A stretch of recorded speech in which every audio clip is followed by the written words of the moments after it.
Welcome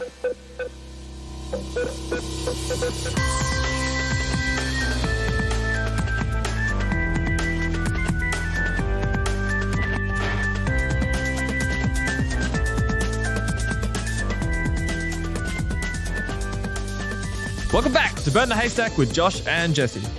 I'm Jesse. And I'm Josh. And this is a podcast all about saving the best and burning the rest. It sure is. And today we are not alone. We are joined by a famed guest hailing all the way from Melbourne, Jeremy Choo. So good to have you, bro. Oh, thanks for having me. It's great to be here. Yeah, bro, we're so excited to hear a little bit about, what you're doing in Melbourne and the reason we got you on the show. But before we start, do you want to just tell us a little bit about who you are, what you like doing, your background, your credit card number? No, I'm kidding. Don't tell us that. Oh, if you want, I can chuck that in. Yeah, so I'm Jeremy. I'm from Melbourne and lived in Melbourne like all my life. In my spare time, things I like to get up to. I'm pretty into rock climbing at the moment, so that takes up a bit of time. When I'm not up to anything, then I'll probably be hanging out at the rock climbing gym and climbing there with randoms that I meet and other friends that I have that climb. So that's probably the main hobby at the moment. And then what takes up my life is probably, three things. So one thing is studies. So I'm in my last year of studying theology at the moment, in my fourth year. And so I'll be graduating at the end of this year, which is exciting. Looking forward to that. The end is in sight. It is. And it's been a long haul, but I'm glad that I can finally see the finish line, which is really nice. I'm also working as well, currently leading and running a tutoring business with my brother. So that's what I'm doing for work. And then, I also do a bit of church work as well. So at the moment, I'm just doing it in a volunteer capacity, but leading a church plant down in Melbourne called Avenue. So that's pretty much me in a nutshell. Awesome. Can I ask about like tutoring? Like, do you tutor something specific, or can you just be like, I'll tutor you at anything? Look, I like to consider myself a jack of all. Nah, I just tutor English.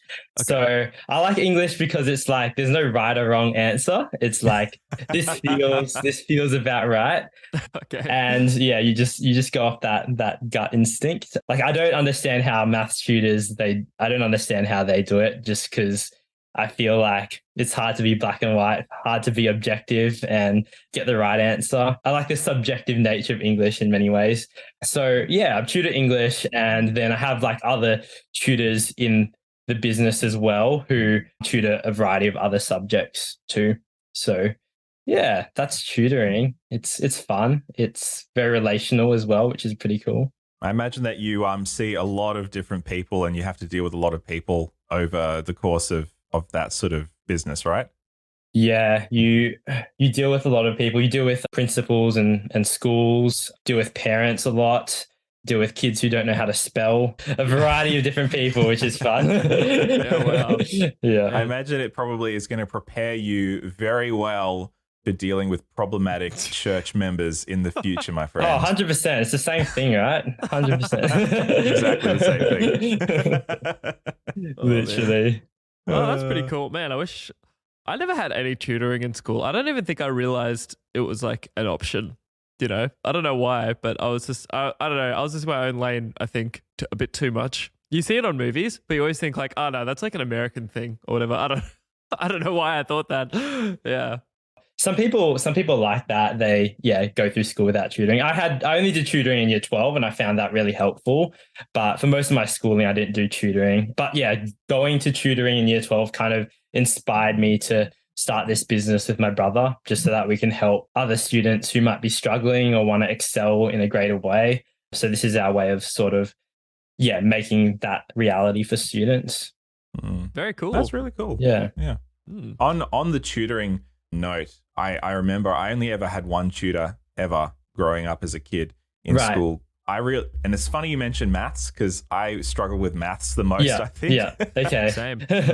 And so my mum decided one day, I'm going to get you a maths tutor. So I got this lady as a tutor, and she was sort of just like a middle-aged lady, but very, I would say, vivacious, just very enthusiastic. Wow. Okay. but Okay. specifically very enthusiastic about maths. And her enthusiasm, which maybe made other children enjoy maths, just made me hate it even more, which Right. it's funny how it had like the opposite effect, because she was so passionate about maths, and like maths is so great.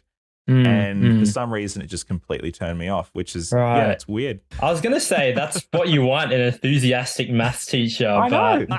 You would think that, wouldn't you? Yeah, I really would have thought that. Someone who would inspire your passion for maths through their own enthusiasm. But obviously, yeah, I think that just maybe the doesn't problem work for was, you. I think maybe the problem was me. Yeah, your attitude wasn't there, right? Yeah, I had a bad attitude. It's all about mindset. It's all about mindset. Oh man, I love that they were like so good at their job that it just like it had the opposite effect. That's when you know you're doing a great job. Task failed successfully. Awesome. Perfect. Well, hey, let's talk a little bit about your church. So the church is called Avenue. That's right. Yeah. I first heard about the church actually from Josh Wood, who is right. very Okay. dear friend of the show, or friend. Yes, I don't he know, is. part of the show. I don't know how to. Yeah, I don't know how to describe When he it. feels like it. Pops in every now and again. Yeah, I see your stuff on Instagram a lot, which is cool. So tell us a little bit about it, man. Yeah. First off, like Josh was a big part of the beginnings of Avenue. He was a very essential part in helping it form in those very early stages. So yeah, very grateful for what he's done for us as a church.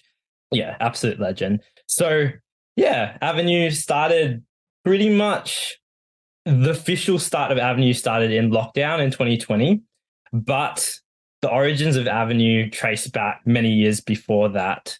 So Avenue started, I would like to say the origins of Avenue began in 2015 when we started up a Friday night ministry at my school, Nunawading. And yeah, like that was an idea that was on my heart, to start a ministry that would reach the students of the school. So we began that in 2015. I was in year 10 at this time, and yeah, just got together with a couple of friends, and then we started this thing. And then eventually we graduated, and then we like sort of passed the keys on to the next year levels to continue leading this Friday night ministry called Revive. And then we graduated, and then we're like wondering what's next. And then we started up a Monday night thing in my friend's backyard, and we called it Avenue because my friend lived on an avenue. And then we realized there's actually some cool like metaphorical, spiritual connotations behind the name too, but that only came later. So then that happened, and then yeah, 1 year down the track, we felt called to make it something more official, make it something, turn it into a church plant. And this was something that had been on my heart for many years, because I remember writing down in my journal in like 2015 or 16, and I've looked back on this every now and again when I'm like needing encouragement. But I wrote in that journal, like, God, I pray that what we're doing here in this school one day, become a church. So that was like my dream. And yeah, like to see it kind of happen and see it come to fruition, and seeing that God was able to use myself and the friends around me to make this a reality was extremely, it's just like makes me feel very humble to recognize that, God's been in this whole time. So yeah. Wow. That's awesome. Bro, I love that. I mean, you're in year 10 and you're like starting a Friday night program. That's like really rare to see, I guess, a high school student, like a teenager, that sort of spiritually engaged and missional. Can we talk a little bit about like, what do you think are the factors that were influencing you at that age? I mean, I know it's a little while ago now, but like, what do you think, like, I don't know, brought you into being in that space? And I know it could be hard to like, think what it would be, but yeah, if you can. Yeah, ever since I was younger, like I'm someone who's grown up in the church, but for me, I've always wanted to sort of do big things for God in a way. Like that's always been on my heart. Like I just want to do things for his kingdom and just do what I can. And I had people in my church. The church I grew up was Mazdak, Melbourne Asian Seventh-day Adventist Church. So yeah, lots of good food. Go check out the potluck if they still do it. But yeah, like I had some really great leaders who invested in me and allowed me to step out and try new things and to embrace my leadership. The really great thing about that community was they allowed the young people to lead, which was really awesome. We were running camps in like year 9 at the age of 14, 15. We were organizing camps for our own peers in our church, talking to venues. And this is like while we're still like underage and still in our school. In school, we were given the responsibility to run camps, figure out the logistics of camps. And I think that helped set me up for starting up the Friday night ministry at the school. That was probably, a very large factor. But for as long as I've known, that desire to sort of do things for God has always been there for me. If I could just maybe get into the psychology of that, because I think that's really fascinating. You're not the only one who has had that impulse of, I want to do great things for God. But I think the big difference, if I'm hearing right, is that there were leaders in your life who actually maybe didn't want to equip you to do exactly what was on your heart, because maybe they didn't know exactly what was on your heart. But there was almost like an expectation, by the sounds of it, that you as a young leader are capable to do things, whether it's just a camp or whether it's later on that Friday night. Which I think, from my experience, is pretty rare in the church. At least from my experience. I think you've understood pretty correctly. Like, there was sort of a culture where once we were in our early teens, we saw the people above us who were strong leaders and were really caring and invested in us, and it was almost like there was that expectation of us that we were going to be like that in a few years' time, and we were almost in a way preparing to lead in that way once they would move on. So I have so much gratefulness for that culture that I've come from. Obviously, there's some flaws as there is in any church, but there's like that has helped me become the leader that I am today. Is those leaders, those mentors above me, who showed me by example what it's like to lead and what it's like to unleash God-given potential in other people. So I'm so grateful for that. Yeah, no, it's I don't know. It's inspiring hearing like somebody so young, so passionate, and actually doing it. Like, not just passionate talking about it, but actually doing it. And I think it's that combination of like those mentors that you had, like the older generation that you saw doing it, and then those leaders who believed in you. And I'm guessing the school itself as well. Because it's always had a great reputation for their spiritual atmosphere at that school. Nunawading. It's a great place. So, definitely. Man. That's so good. So I guess moving to starting a church in COVID, it's a great time to start a thing. Yeah, for sure. But, tell us a little bit about it. Yeah, tell us a bit about it, about what the church looks like now. Oh, yeah. So it looks so different to what I initially had in mind for the church. I remember, I came back from a conference once and I was like, I just felt really inspired to, plan a church and to turn what we had in my friend's backyard into a more official church plant, and to release a new era of what Avenue could look like. But initially my mindset was more of like, we're going to turn Avenue into like a mega church. We're going to make this into something really big. Like, why can't mega churches exist in the Adventist church? So let's try to do it. But then COVID hit. Like, we were going to launch in like June, July 2020 with a banging worship service. But then COVID hit and then we couldn't do that. And I was like, what do we do? And I was just trying to get back to the drawing board, trying to think about what we can do during this time. But I think what God was trying to do in us in that time was to teach us to wait on him, to teach us to lean into him for direction and guidance about where he wants to take this church. And as we did that, as we waited on him, as we leaned in to see what he wanted to do in us, I think the shift changed in us to really focus on community, to really focus on, a smaller expression of church.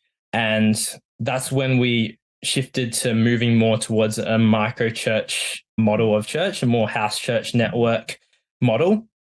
of church. And I think COVID was such a big part in shaping that, because we weren't able to have that sort of worship service. But what we could have was community. What we could have was relationships with each other and give each other phone calls, meet with each other within our 5K radius if we had that. I don't know if you guys had that in New Zealand. Yeah. It was pretty hardcore here in Victoria with the rules and everything. Curfews, like radiuses of where you could go.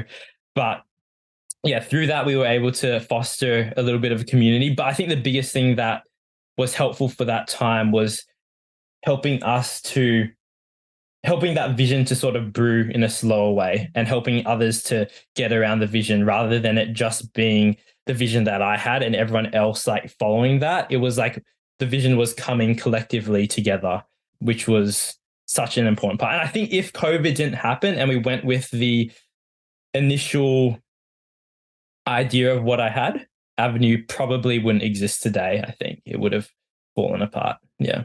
Interesting.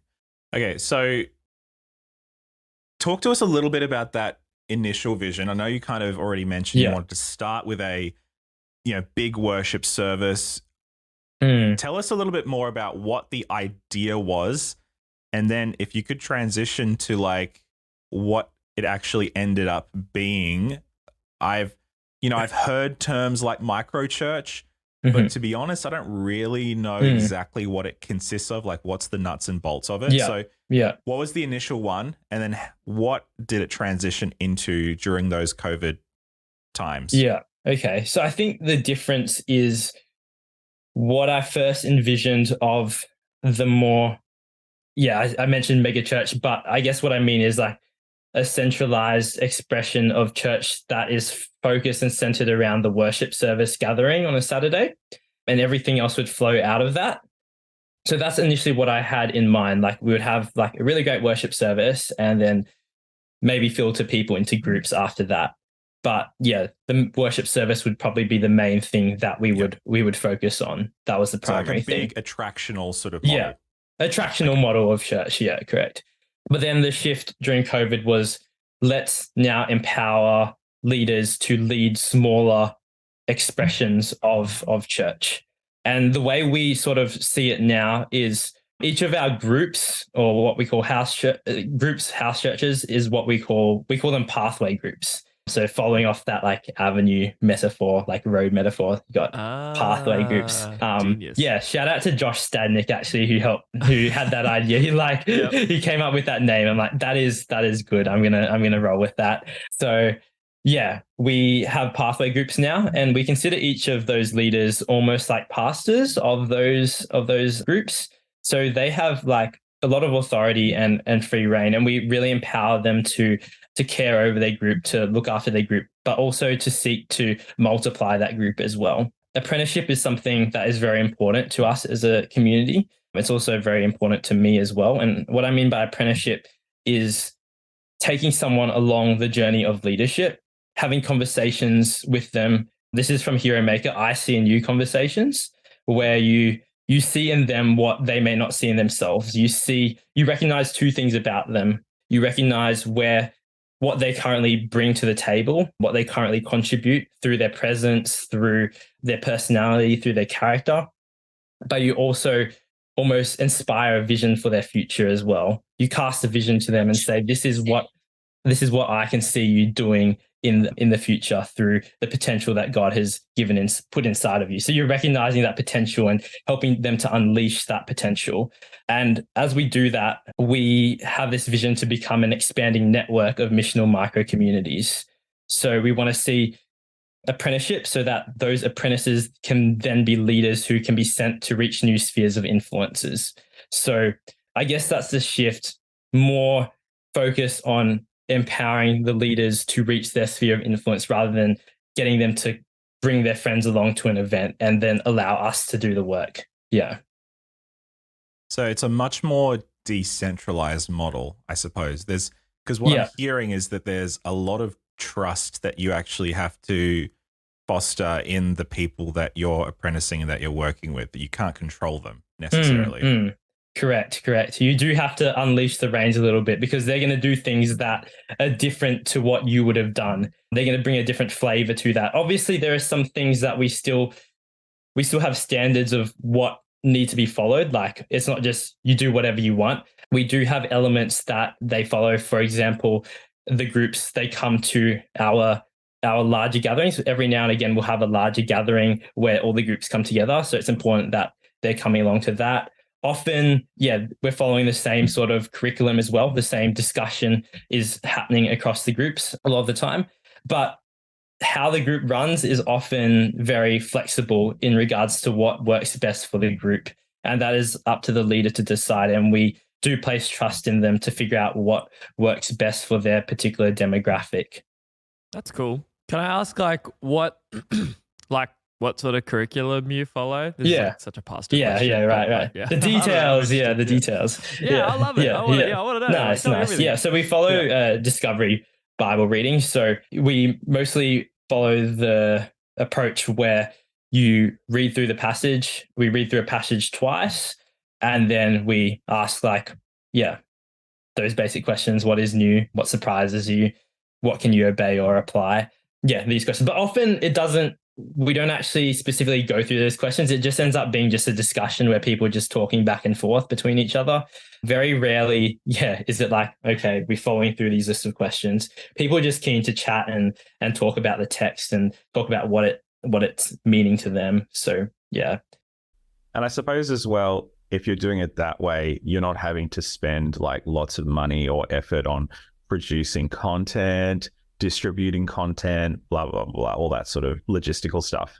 Yeah, no. And the reason why we do it is not because we're lazy. That is definitely the case. Like it is a lot low maintenance and it doesn't take a lot of work to produce or it doesn't take a lot of money. But basically, I think it's really a great way of helping people to read the Bible on their own terms, like through those questions and through conversation and just talking about the word. It just helps people to read the word for themselves and to learn the word in community as well. And it helps people to realize like they can actually bring something to the table too. It's not just this one teacher who has done all the preparation, who is more knowledgeable in the word. Like there's been plenty of times where someone new comes along who is very new to the faith and then they're saying some things to do with the text that I'm like, I didn't pick that up myself and I've been in the church all my life. And I think that's what's awesome. It's just learning from each other and just having that posture of humility where, you can even learn from people who haven't been in the faith as long as you have. Yeah, well, sometimes they ask questions that you realize. I've just made assumptions about that. I'll never forget, I used to have a small group when I was at college and Avondale University now. I have to keep correcting myself. But we had like a group and, a couple of guys started coming along and one of them two of them just had like no faith background at all. And but they just loved hanging out. And so, we were just chatting. And then I remember we were reading through, I can't actually remember where. We were reading through like part of the New Testament and came to this like section about like circumcision. And I just remember his face just like, what the heck is this all about? And he just like looked at me. He's just like, I just read it because I'm like in my head, like I know all this stuff. I know what it's meant to represent, all that kind of stuff. And as I read, I'm like, cool. Any questions, guys? And then he's just like, why are we talking about circumcision? Like what and then like the rest of the group literally was just like, oh man, I've wanted to ask that for years, but I've never had the courage, because everybody just assumes you're supposed to know. And I was just like, it was a huge realization to me. And so it was amazing. It was we had a great conversation about it. And took all the awkwardness away, which was good. Yeah. Oh, definitely. And even though like I am studying theology, often I'm asking more questions and then I'm getting more answers from them than I'm giving answers, which is, so cool to see. Yeah, I love it. So you're all like reading the same, like, are you going through the same like book of the Bible at the same time, like the same pace sort of Currently thing? we are, but often some groups are more ahead than others. And but that's not a set rule for us because we understand like a new group might come along. And currently we're reading through Genesis within our groups, but we understand that maybe Genesis might not work for the new group that comes about. And there's, willingness to, defer from that mainstream. Like we'll give a guidance to the groups that don't really know what they're supposed to do, but then that's not the set thing that they need to do though. And the way we come up with the book that we're going to read is through consulting the different pathway leaders. So every month we have this thing called a pathway huddle, which is where all the group leaders will get together. And that's a way of sort of making sure that we're united and we're on the same page, and that each of the leaders are getting mentorship and empowerment. Yeah, it's through those once a month gatherings. And then we'll talk to them about where the groups are at, and we'll figure out, maybe this book worked best with the questions that people are asking in your groups. Wow, that's awesome. I love that model. And I'm curious as well, like in terms of location, you started in Melbourne. Most of the people I'm assuming that started with you are in Melbourne. Is it sort of restricted to like Melbourne, or do people join, like make groups, I don't know, in Cairns or something like that? Like, how does that work? At the moment, we're just in Melbourne, and currently we're still very fresh, because this whole model of micro churches and becoming, I guess, a bit more decentralized is only really hit fruition probably last year in 2022, because 2020 and 2021 still lockdowns, doing things only on Zoom. I think 2022 was when we finally were able to move forward properly. And this year is probably the first year where I'm actually feeling like we have that momentum. The vision is being owned by leaders in a great way, and people are really getting around it. So yeah, currently we're 3 groups. We've got 3 groups in Melbourne in the eastern suburbs, but we're hoping to multiply those groups by the end of this year. So yeah, we're open to possibilities of wherever God leads and wherever he wants us to plant new churches. But ultimately wherever he leads, like, we want to be multiplying, network of missional micro communities where we can really embody what it's like to be, the priesthood of all believers, and to see people we just want to put church back into the hands of like ordinary people. One analogy that I like to look at is like Airbnb, who completely transformed the accommodation like industry. And they did that without owning a single piece of property. How'd they do that? They put accommodation and the ability to host people into the hands of ordinary people. And I think like that's what's really beautiful about this expression of church that I found. And it's not to say this is the only expression. I'm not one to say this is like absolutely the only way to do it and this is the best way to do it. It's just the way that I've found value in a way that's worked great for us. It's awesome to see, church being put in the hands of ordinary people again. Yeah. Yeah. Yeah, no, it's really cool. And I think it's really needed. Like again, I don't think it's a one shape fits all like kinds of people. But there are a lot of people who I think kind of need this sort of model. Like that's what's actually going to be best for them in some communities, where this is going to be the best way to, I don't know, like especially like I think about here in Sydney, like where I am. Yeah. We're in like what they call the Bible Belt of Sydney, because it's like this is where Hillsong started, and then a whole lot of big churches sprung up after them. And so I think a lot of this community has seen that big attractional model of church, and it's not bad. Like obviously it's reached heaps and helped heaps.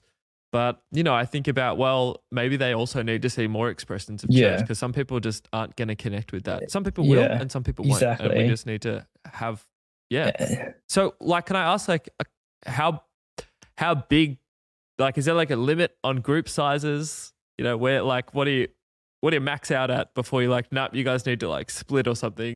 There's no real set number. It's more dependent on leadership rather than numbers. So if there's a leader who's ready to go, then that's when it's time to send. Like, we're not about splitting groups, we're about sending people. And I think there's a difference. It's like you don't split when the group is at a certain number, because there may not be a leader who's ready to lead in that new group, lead a new group. A new group could start when there's only like maybe 7 people in one group, because there's a leader who feels called to reach a new sphere of influence. We want to send them to do that. So it's more dependent on leadership equipping rather than the numbers of the group. But then I guess there does get a point with the group size where it's hard to build those community and those deep relationships, because that's what the groups are all about. It's about building genuine, authentic relationships. And that gets a bit harder once the groups are a little bit bigger. So then, yeah, you would probably want to consider, sending someone to start a new group. The bottom line is it's not really dependent on a number. It's more dependent on, a leader who feels called to reach a new sphere of influence. I'm curious, you've talked a little bit about the discipleship process, but I just wanted to drill down a little bit more into that. Because obviously with a shift away from an attractional model to a decentralized community model, there is going to be a whole lot of, I guess, discipleship forming in a way that is probably unexpected. And as you've already mentioned, you can't control. So has there been anything that has sort of surprised you about the way that people are being formed in discipleship in these groups? Have there been things, I don't know, blossoming and blooming out that you that you didn't expect when it came to doing the church this way? So I think one thing is people are building relationships and bringing people into a church in a way that, I have not really seen before. For example, one example is my brother, who is in university at a university in Melbourne. He made friends with someone who is into soccer, like he's into soccer. And there's a group of people from our church who play futsal on Tuesday nights. And essentially, my brother invited this other guy who was into soccer to join the futsal team. And then we built connections with him through that. And he's been coming along to our pathway groups. He comes along to our worship services. And he even came along to Big Camp as well, which was like a pretty big step for him too. So it's just coming in those very ordinary places where people are creating connections. Another example is with climbing. I spent a lot of time in the gym and I built friendships there with people. And I actually met some other Christians there too. And I spoke to them about, what we're doing in church at Avenue. And they were like, oh, that's really cool. And I just shared with them, I really believe the future of church lies in ordinary people just, bringing the gospel through relationships that you make in where you're already at. Because often we think like evangelism involves going to somewhere new and sharing the gospel there. But I think like if we're doing that, then we're just adding something extra to our life when it doesn't necessarily need to be that way. It's about changing the way you sort of see life, the way you perceive, the way you go about kingdom living. And then as you do that, then that shifts things. So for example, I was talking to some friends at the gym and I was like, how about you start a church at the gym? So every Thursday night they're meeting upstairs at the gym and having Bible studies and praying for each other. And they're seeing God do amazing things through them. And this is something that's like outside of Avenue, like it's not underneath the Avenue umbrella. But I'm just so glad to see like people owning this expression of, just genuine connection in smaller groups where relationships can really be formed. And through those relationships, they're seeing God through the lives of their friends. Because people, I think, coming out of lockdown, people are craving community. People are craving just that connection. And like, I feel like the church should be one of the primary, or if not the primary, like means by which people can find community. Because, we can offer something that is like, different to anything else because we know the love of Jesus. So, Yeah, it's a community fueled by unconditional love, which I don't know if you can find it anywhere else. Most other communities are based on a common interest, exactly, or a common goal, exactly. Whereas this is based on just a savior and unconditional love. Like, so which is challenging to maintain that all the time, but that's the idea of it. That's the power of it. Yeah, definitely. Yeah. And I was going to say that concept of just ordinary, I guess, changing the world just resonates so deeply with me. It's something that I felt for so long that, you know, most of us, when we go to church, those of us who are church members, we go to church, we sit in a seat and we listen to the professionals do their thing, and we kind of accept the lie that we've told each other and we've told ourselves that that's the job of the professionals, to do the evangelism, to do the Bible studies, to do the baptizing, to do the discipleship. But actually, the power of Christ has always been in the hands of individual, everyday, ordinary people. The analogy that I always think of is like the Lord of the Rings and you know, the hobbits. Like, you have these amazing characters, these really, you know, your Aragorns and your Legolas's, but it's actually the two weak, ordinary hobbits who save the day. Who save the day and who save the entire world. And at the end of the day, they just go back to their little hobbit hole in the Shire and they live out their life. And exactly. And that's how I feel our responsibility of church leaders, pastors should be. It's to be empowering those people to recognize that God-given potential. And that's become the mission. That is the mission statement of my church, of Avenue.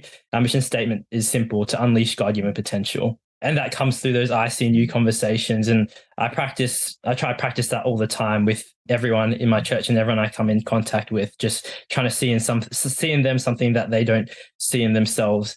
And then as you empower them, I think that's the most amazing thing, to see God use them in ways that they never thought possible. And as they do that, they realize, man, ministry is awesome. Like, leading in church, leading and being a part of God's kingdom is like the best thing you can give your life to. And that comes through, empowering people to recognize their God-given potential and to live in it and to walk in it. And that's what I just want to see in the future of the church. Just, ordinary people becoming heroes because we as leaders, like, we recognize that potential in them and just want to see that potential unleashed. So, I think if we want to see change in the church, if we want to see the church become the movement that it's meant to be, then that's not going to come because something changes like in the institution. Like, we can't be relying on the institution to do that. It's going to come through, ordinary people who know that God wants to do something through them. And they just lead, grassroots ministries within the organization. But they're stepping out in their God-given potential and following and being obedient to the calling of God. So good, man. I love this. Yeah, so exciting. I wanted to ask about one more thing.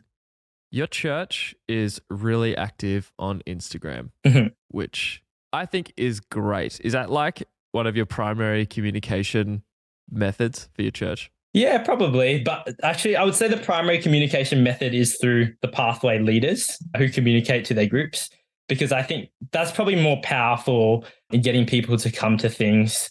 The personal invites probably more powerful than seeing an ad on social media. But still worthwhile to have a good social media presence online. And I'm grateful that we have, people who are able to lead that and head that up. But probably not the primary, but definitely a part of, communicating events to the wider audience beyond just Avenue.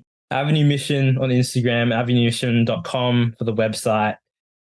So everything Avenue Mission, you'll find us pretty much. I like seeing, I guess, because I mean, I've never been to any of your micro communities or any of your gatherings or anything like that. So I can literally only go off conversations I've had with you when you were up here in Sydney recently, and also like, now, and just conversations I've had with other people who've been there, then just obviously the Instagram page. So for me, I like seeing something that looks like an honest reflection of a community online, if that makes sense. Okay. And it's like, you seem to have a lot of people who like Instagram, just that's their platform. And so that's like when the church comes together, it's like an honest expression of that community. Which I think, I don't know, it's just really cool to see. You don't see it a lot, like, I think, like that authentic online expression of a church community. Yeah. It's cool to see people's faces. A lot of the stuff that you see on Instagram is just like pictures of things that are happening in the groups, a baptism that might happen, maybe an event that just happened as well. And it's pretty cool. Like, I enjoy looking at the Instagram, and I'm grateful for I'm grateful for like the leader who heads that up and uses her creative gifting in that area. It's really nice to see.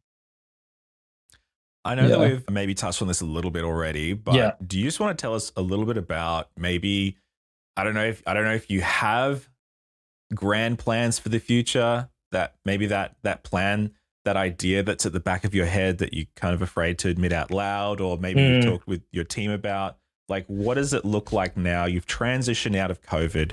You've got 3 groups. You're hoping to multiply a little bit more in the future, or maybe a lot. I don't know. What is the dream moving forward for Avenue? Wow, man, I love chatting about vision. I love chatting about the future. It's so exciting. Sometimes maybe a little bit too much, because sometimes I feel like I sometimes leave people in the dust. I realize, like, when you're giving vision to people, you've got to kind of give it in bite sizes so that they can palate it and understand it. But I think what I would like to see is, currently our vision is to become an expanding network of missional micro communities. So what that means is leaders apprenticing new leaders to plant new micro churches. But I would love to see Avenue one day become an expanding movement of missional networks. So what I mean about that is new networks of those micro communities being planted in new areas. So there is, I feel like, opportunities been popping up. I've been having chats with people about potentially planting a new network with reaching a new demographic of people within Melbourne.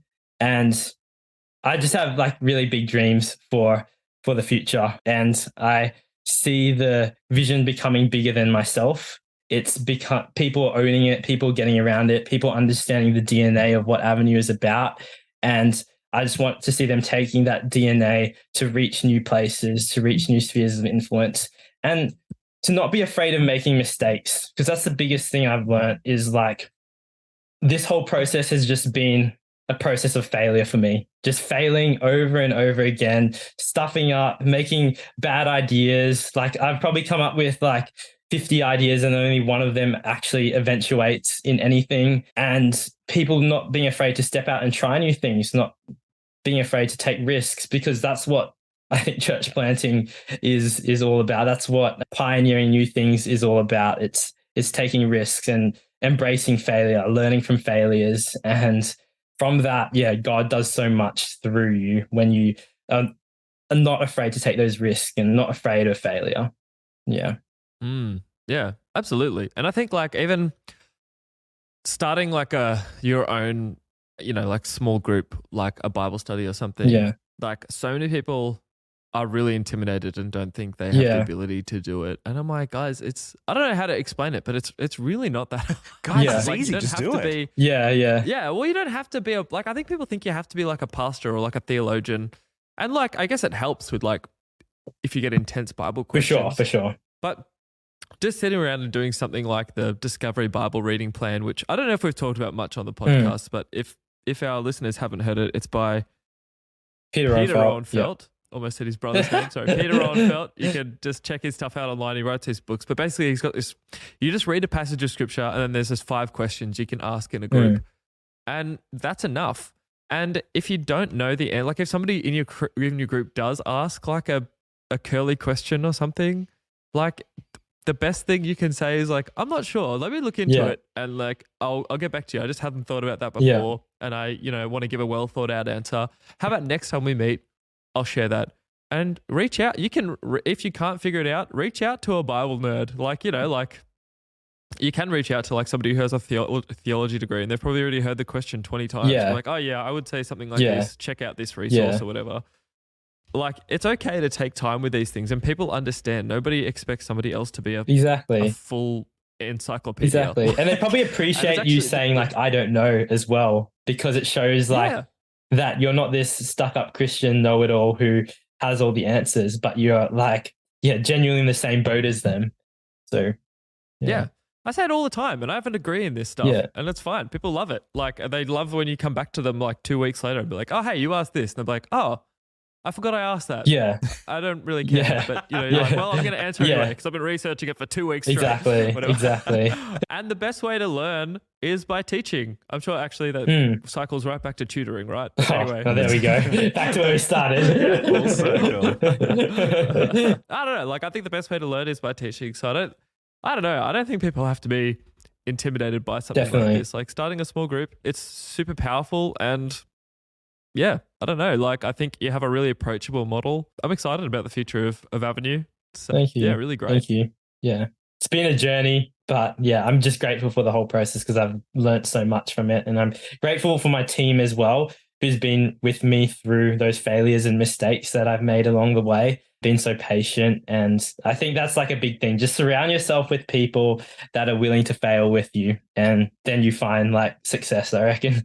On that note, Jeremy, we're almost at the end of our time together. But if somebody out there is thinking about maybe taking the plunge or jumping into a similar type of idea, what advice would you give that person? I think there's a few things. First one, dream big, but start small. Don't despise the small beginnings, because when you embrace those small beginnings, the first worship service we had, where only 5 people who weren't in the team rocked up. When you embrace those small beginnings and you see where God then takes you, you realize it wasn't you who got you there. It was actually God who was the one who was leading you that whole time. And he was the one who gave that increase. So you never become proud. So embrace those small beginnings because it makes you really appreciate what God can do. But then dream big as well. Have a hungry discontent for where you're currently at and just desire more because God wants to do more through you. And God wants you to dream big. He wants you to have a dream so big that you need him to you need to depend on him to make that happen.